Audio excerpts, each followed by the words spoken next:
Hello and welcome to Insight Live on GBS TV. Tonight, I trust you had a nice week, and let's end it on a conservation note. Last week, we were talking about the Kenya Wildlife Conservation and Management Bill, and tonight, we're going to continue with that discussion. Again, we have the same guests we had last week, that is Sydney Kuntai and Rabia Hawa, who are going to take us through this discussion. And first, my guest, welcome to the studio. Thank you. First, I wanted to look at animal farming, because last time we touched on that, but not get to let our viewers know what is animal farming and who is allowed to do animal farming. Maybe Sydney, Rabbi, you can take us through what is animal farming per se, or what is game farming? Well, game farming is basically farming wild animals the way you do cows and goats and chicken. The only issue is the way that it's sort of put forth in the Wildlife Bill and the way they've made this provision. They haven't put any restrictions on this, which means that we could potentially, if you take a worst case scenario, have a situation like what we have in South Africa with the canned hunting industry, where they farm lions. They get a pair of lions and they breed them and they inbreed them and they just continue to breed them so that they end up having, up to hundreds of lions, which then go into the hunting sort of industry. And with what our Wildlife Bill is proposing, without giving us a list of what species you can farm, it leaves that loophole open for unscrupulous businessmen to then profit from farming other species. I mean, you could have somebody who could decide one day to farm rhino for the purpose of harvesting their horn legally. That would be okay. And what's the mistake with farming other game? Rhino and elephants right now are somehow endangered. But what's the problem with farming other animals per se, and letting them multiply for some time? I think at the moment what we've had with game farming is we do have game farming which is legal for things like guinea fowl, ostrich and crocodile, which then have their products harvested and it's sort of exported and it's okay. When you have it restricted to that, what we've already been allowing, I think it's okay. But then when you leave it open like that, you again just leave it open for people to take advantage of the situation. We do have other species which are critically endangered, which other people would argue that if you farm them, it would be good for their population to increase the numbers. But again, it has to be done under very strict guidelines, and it should be strictly the service undertaking such an operation and not just any landowner, which is what the bill proposes.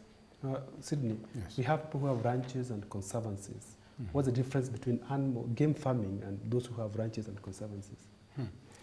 First, if I may go back to the question that you'd asked Rabia, I think that one of the fundamental flaws of the bill is the lack of a schedule of the animals that will be farmed, a schedule of the animals that will be cropped, and that really is where the problem will be, because if you do not have specific species that are already in there that can be farmed, then you're opening any animal that can be farmed by any landowner. So basically, in this country, we've seen that the practice of game farming with those animals that are already being farmed, it's okay. I mean, we haven't had much problems. But by not strictly saying these are the animals that will be only allowed to be farmed, then there we are. We see ranching where we have the bigger animals, the herbivores that are ranching. Here the problem would be if it is ranching, yet you have cropping and culling. It's the same thing. I mean, you are actually allowing people to make use of that animal in a different way, because they will not just be there to ranch, but they'll also be cropped. Sydney, is it wrong to domesticate a wild animal? Well, that's not really the right way for an animal to be, allowed to live its life. These are free-ranging animals, and they should be left to be in a free environment. Why do we have to do that? Yet we have enough space where the animals can move. That's the reason why we feel very sad when you see a nice park like Nairobi becoming almost a zoo. These animals should be left to be free in their natural habitat. But there are some communities who live too close to these animals that they become almost the same with these animals, or they become one with these animals, and therefore when they try to farm them, it's not such a big deal. Maybe you could say the Maasai live too close to the lions and the leopards, and therefore if they're allowed to farm like 500 or so leopards, there's nothing wrong with that. Well, I wouldn't say ideally that is the way it should be. Because, you know, we may not all of us be really conservationists. There are those who want to see them purely from the point of profit. Yes. So we don't want to at least let a loophole that will be exploited by others to decimate our animals. Well, we have instances where animals like zebra, antelope, you know, buffalo, others that mingle with our, you know, animals, you know, when they are out there in the range in Maasai Land, for example. But we should also recognize the fact that in certain communities, these are natural conservationists who've been living with these animals for a long time with very little harm. But it's something that really we cannot. It's an exception, really. It's not something that we think can work any other place. Rabia, let me jump a few steps ahead. You see in some communities, you see people hunting lions and leopards, maybe because of their skin and sometimes because of their teeth. If I do leopard farming for the skin, isn't that, you know, a plus to conservationists, because I will not be killing leopards in the wild, and therefore I will not be accused of poaching and what have you? Yes, it's a very interesting way of looking at it, but I think what we need to remember is this is a national asset. Yes. It's the sovereign property of the people of Kenya. It does not belong to me or you only. It does not belong to any one community. These are animals that belong to everybody.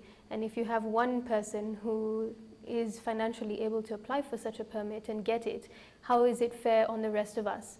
Further to that, if you're going to allow something like that, like farming of leopard for the purpose of harvesting the skin and the teeth, then what you're really doing is supporting and contributing to what is the illegal trafficking of wildlife parts, which is a huge problem at the moment.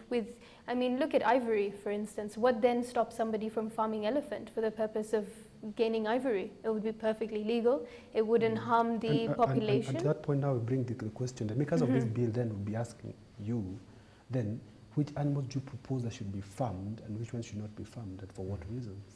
I think what we're saying is because we do have to reach a middle ground on this particular issue. And what we, you know, I personally was not very okay with it, but then, you know, you have to sometimes just be okay with things even when you're not. And I think what we then decided was, if we can have it the way that we have been having it before, because it is regulated quite efficiently, then we don't really have an issue with that. If you have just the guinea fowl, the crocodile and the ostrich. But then again, there have been sort of suggestions to include other species like snakes and chameleons, which, you know, some of us do have an issue with, because at the end of the day, you have to look at the end product. Why are you farming this species? Guinea fowl is okay, fine, for the meat, right? Why would anyone farm a chameleon? It's strictly for the pet trade in states in the US particularly, where having a chameleon for a pet is a very in thing. We have had several incidents where chameleons have been trafficked illegally out of Kenya. And particularly the Jackson's chameleon, which is the one with the 3 horns, because it's quite sought after. But again, it's just for the pet trade. It has no conservation value. And additionally to that, if you take an instance of snakes, what are they having right now in Florida is a serious situation where you have introduced species from the pet trade that end up escaping and becoming an invasive species, killing off the indigenous species of that land. So I think we need to ask ourselves, are we ready to be a part of this? And I think we shouldn't be, because it's negative all around. But I think we are ready, because Sydney, there are some species that are about to become extinct, or they are threatened by extinction. Don't you think that if we go into game farming, then we can be able to produce these numbers and maybe get them off this bracket of being extinct or threatened by extinction? Well, I think one of the things that we, as communities and people who really are opposed to this bill, what we are saying is that if it is institutionalized, if it's an institution like KWS doing that, we have no problem with that, because that is their mandate. Yeah. But we have a big problem where it is individualized. You have people wanting to do that on their own. Who's going to monitor them? What mechanisms are there for us to know that for sure what's going on is the right thing? So those are the kind of situations that we think will not be right. Let KWS or any other agency in that matter, depending on who's going to be given what mandate, if KWS is going to be, trimmed for any reason. These are dynamic world, things change. But any individual kind of personalizing this national asset is our problem. That's where the problem is. Let KWS do it. I mean, for sure we do need to have regeneration, but everything that has to be done in a well-organized manner, for the good of the public, for the good of this country, not for selfish individual interests. That is what we're opposed to. So something else that comes up with game farming. There are some communities that rely on wildlife for survival because they are either hunters and gatherers, and therefore they have to consume wild animals for their survival. Then wouldn't this be a good way of them to stop having this conflict with the KWS and what have you? I think for me that's a myth. Show me one. I don't believe there's any Kenyan community that really depends on wildlife. I mean, even these so-called hunter-gatherers that people keep on talking about, where are they? They're eating ugali like anyone else. The Maasais, when they used to do hunting of the lion, when was the last time we had a Moran parade out there? Things have changed and they know the law doesn't allow that. So that should not be an excuse for anyone to breach the law. That doesn't really work. I know the Kayas, fellows are trying to say because of cultural values, religious values, that's not it. I mean, that is merely an excuse. Yeah. Can I just add to that? Yes, yes. I think a lot of people, we've seen with all of these events that have been happening, a lot of people are using culture and religion as an excuse to do things that are not in the national interest and that sometimes are just plain wrong. And I think that's what we need to take a stand on as Kenyans. This is our national asset, belongs to every single Kenyan, and not any single person or group of people should be able to benefit from it in a way that is detrimental to the wildlife as a whole. When you go to, in respect to what he was just talking about, if you look at the clause in the wildlife bill, it actually allows or rather makes provisions for people to utilize wildlife for cultural and religious purposes. Yes. Now the religious purposes is a very big question mark because no one really understands what that is. The cultural purposes could easily mean the Warani ceremony where they have to kill a lion in the rite of passage. Are we then saying that that should be allowed? Are we then saying that is legal? And given the fact that we have less than 1,800 lions left in the country, is it sustainable? And I think those are the questions that we need to ask, and at the end of the day... And therefore maybe the game farming now comes in to solve this problem. But I don't think a Maasai is going to kill a lion that you've just, chungat like a cuckoo. It's just not, it's not really there. It's not as aggressive, and it doesn't really, because then it becomes a hunt. It doesn't become a cultural sort of thing. It becomes a hunt, which again is illegal. Okay. Let's move to the next thing, that is live capture of wild animals and game. What's wrong with that? There's nothing wrong with it if it's done by the service. Okay. Now, when you give something like that to anybody, like if you're a landowner and I say, okay, I'm giving you this permit and you can now operate live captures, what am I really saying and what does that really mean? Does it mean that one day you can decide you want to capture this lion? What for? Put it where and why? I mean, if it's on your land, it should just be allowed to just be on your land, right? If you're a landowner in a wildlife area, what is the purpose of that? With the exception of the service, who do undertake live capture for the purpose of translocation, I don't really see the sense in that, But you see, there's some people who have ranches and they have conservancies, and therefore they have some form of rights over these animals, and therefore they have the right to capture some and take to another ranch and whatever. What gives them more right than I do? I mean, if this is a national asset, what gives you as an owner of a conservancy any more right than I do over any animal? Maybe according to the ranching members of the society, it seems that Rabia is the best person placed to have these animals live captured and take it over. I think if I may just weigh in there, I believe that that really is something that needs to be demystified. These are free-ranging animals. Yes. Yeah? They are not in one place at any given time, like they are on your land today.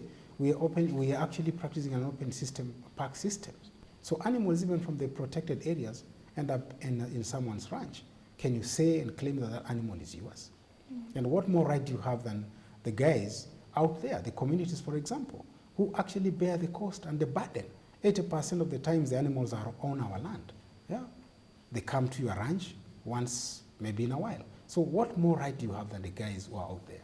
I mean, the minute you begin to imagine that you have more rights, then that's a violation. It is a violation by... Someone could argue that live capture mitigates the effects of poaching. How true is that? How? I don't know, how does that happen? Because they have the license, they now can capture animals in groups. For what And purpose? for what Legally. purpose?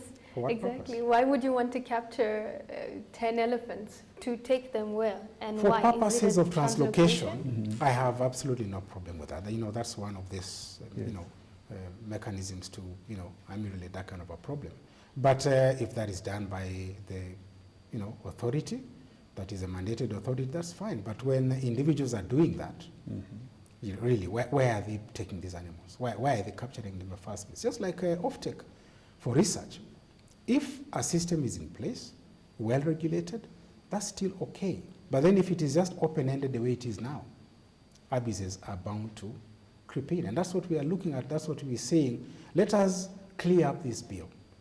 Any gray areas, the lacunas in there, let's just sort this thing out so that it is so clear. And don't try and tell us that because we are so fatigued, it's 20 years in ABCD, so we must pass this and deal with it later. Let's cure it now. Let's not have bigger problems later, because what's the hurry? Can I also just say on the issue of live capture for translocation, there's a reason why it's done by the service. It's done by the service because they have a scientific reason to do that. And again, it's a science that is, completely undertaken by the service. So when you streamline things that way, it makes it easier. And again, we need to remember that these are migratory animals. They're always moving in and out. What would be your reason or your justification for deciding one day to pick these animals and move them out? I'll give you one example of a planned live capture that didn't really go very well. There was a gentleman in South Coast who wanted to capture 2 whale sharks and put them in an enclosure, an undersea enclosure, and charge tourists $100 to go and swim with them. Okay, what was promised to the community was of the usual: schools, clinic, and jobs. Right? We were going to give you 1,400 shillings for every ticket that we sell, out of which 1,000 goes to the community, the BMU, and 400 shillings goes to the county. One, how is that a fair distribution of the funds? And if it's for conservation, it's a migratory species. It needs to move. And if you're going to restrict its movement, you are potentially risking its life. And if you have a situation like live capture, this would then be a loophole for somebody like that to take advantage of the situation and use it for the purpose of profiting personally. And that is what we're saying, no, this is a national asset. Tunasema hapana. Okay. Well, viewer, you can too participate in this debate by sending a text SMS to 21144. The SMS line is 21144. Now, Labia, let me take you back to something we were talking about here, about the elephants and the rhinos. Currently in Kenya, rhinos and elephants are the most endangered species right now because of obvious reasons. But won't game farming, for example, as we intimated earlier, try to mitigate this problem? Because you see, they are farmed because of their trophies. I mean, they are captured or they are poached because of their trophies. If then we allow game farming and we are told elephants and rhinos can be farmed, won't this be a mitigation to the poaching that is going on right now? Okay, I think there's 2 things that we need to keep in mind. One is the difference between game farming and game ranching, right? Game ranching is basically like you're keeping them in a very large space and encouraging them to breed. Game farming is now like how you farm chickens and goats, right? Yeah. The other thing that is really important to note is it's not easy to farm a rhino or an elephant. It's like, how have they've been trying for years to make pandas breed in captivity. It's only been successful, like, I think 1 out of 80 times. Like, it's very, very difficult to make these animals actually breed. I mean, they're not just breeding machines. Yes. They have a gestation period. They have their seasons when they're on heat and when they're not. I think those are the elements that really need to be considered in this particular situation. And again, if we are going to undertake game farming, if, like, let's say we have only 2 rhinos left in the country, then it would be essential to do that. But why should you be allowed to do it or me?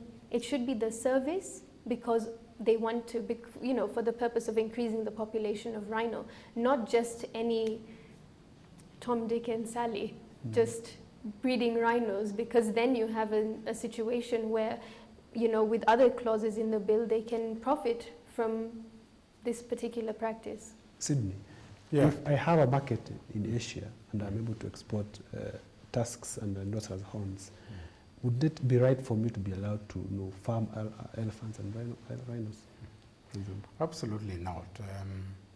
The minute you allow that, even like, for example, the minute Kenya allows, even the stockpiles, if we allow that, and look at the situation right now, we are losing elephants every other day.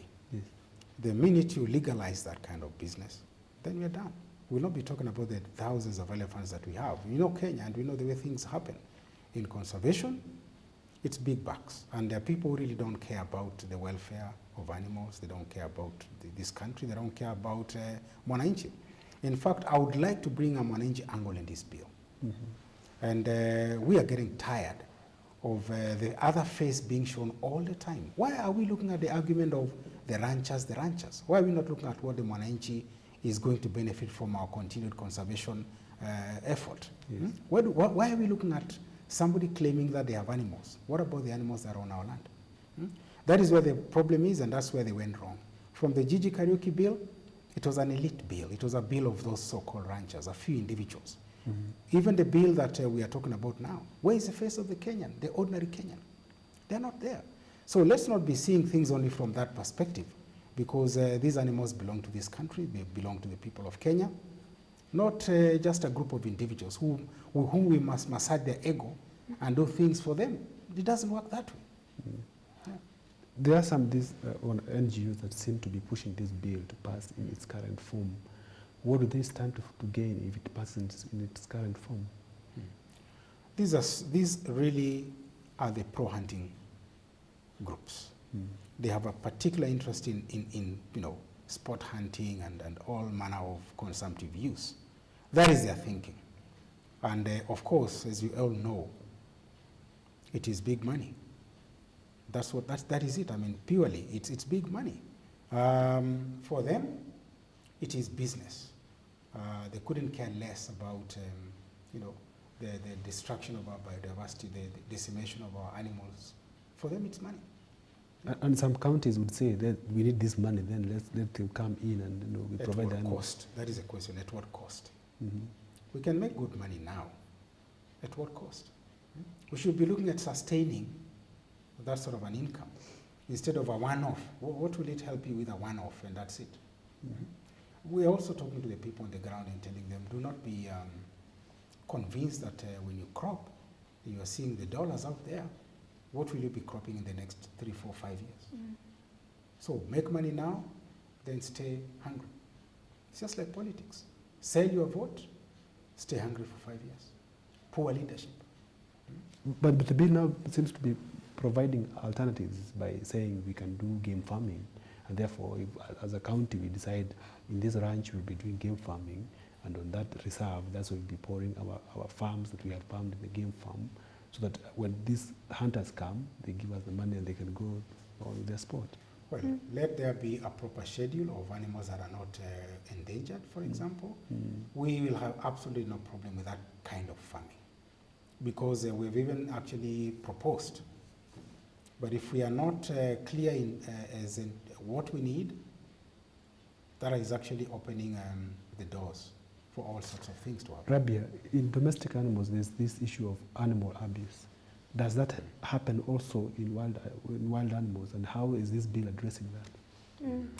Yeah, it's really interesting, because when even when you're proposing something like game farming, and you've been focusing on that quite a bit this evening, I think one of the key things in animal welfare is the freedom, like animal freedom. Like, they have to enjoy their 5 freedoms, their freedom of space and movement, feeding. These are clear violations if you're going to propose game farming without indicating what species somebody can farm. And again, the example that I gave you earlier on of canned hunting in South Africa, it's a huge problem. It's caused a lot of concern regionally, locally in South Africa, and outside on a global level. It's an extremely unethical situation, but they're finding it impossible to shut it down. So do we open that door and then 10 years from now regret that situation, because we will not be able, once you set up an industry like that, it's really difficult to go back. And you know, you mentioned farming endangered species for the purpose of selling ivory to the East. I think that would just, you know, as a country, we've always had a no to ivory trade stance. And I think we need to stick by that. A lot of other countries have been joining us, thankfully. Last year, Tanzania said they weren't going to sell their stockpiles, which was a huge win. You know, they always want to sell their stockpiles for some reason. The bottom line is, with the trade in wildlife parts, every time they make a trade of any particular item legal, there's a lot of backdoor work, there's a lot of illegal stuff that goes on. You know, people can get fake permits that look real. It's extremely difficult to police something like that and to regulate something like that. And I think even if you're going to farm, it sounds like a really good idea on paper.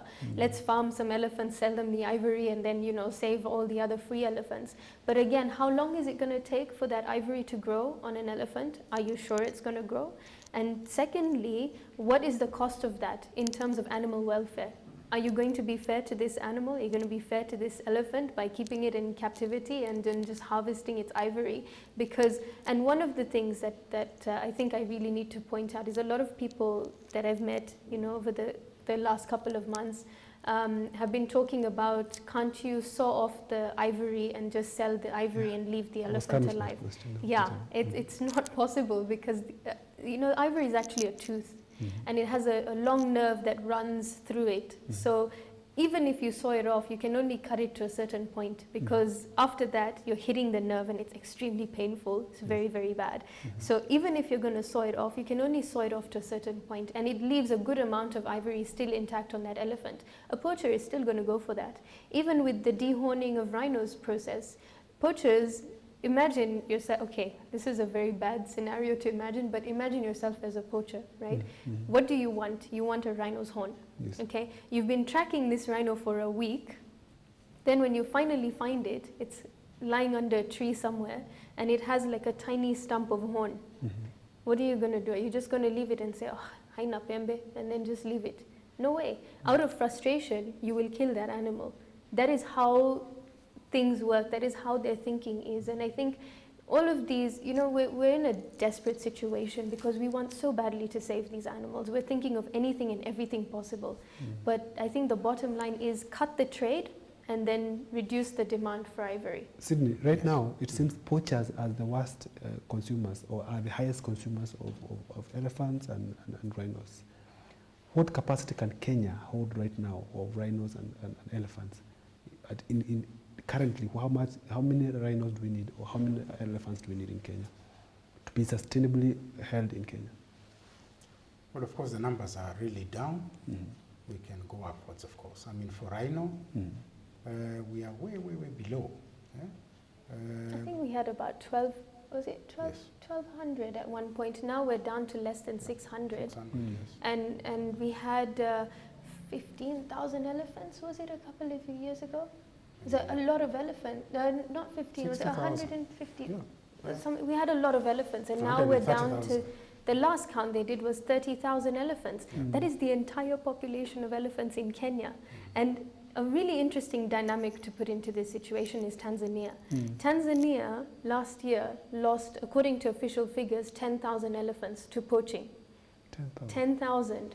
Okay. Now, even that being the official figure of 10,000 that they've lost to poaching, and if we've got 30,000 alive today, and they're crossing that border every day, how sustainable is this whole picture in terms of their population? We only need to go up. We can't afford to be going down at this stage.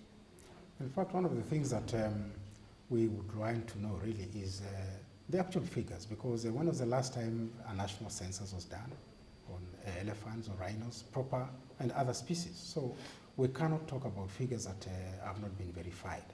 There have been piecemeal censuses by different groups.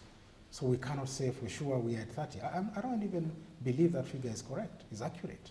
So unless we do a proper census, we wouldn't be saying that we have 30 or 20. Other accounts give us 15.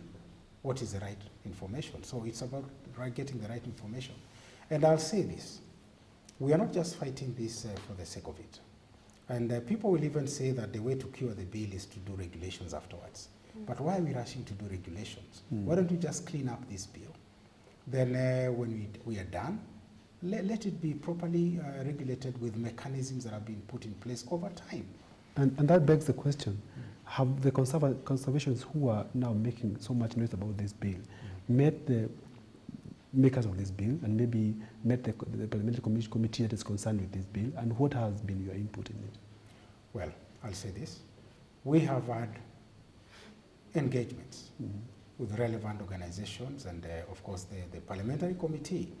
But I'll say this without any fear of contradiction, there's a major push to ensure that this bill goes through. The committee is dead set to ensure that the bill goes the way it is, because they say that the feeling of the stakeholders, whoever those are, were incorporated in this bill. But our objections to these particular sections are nowhere.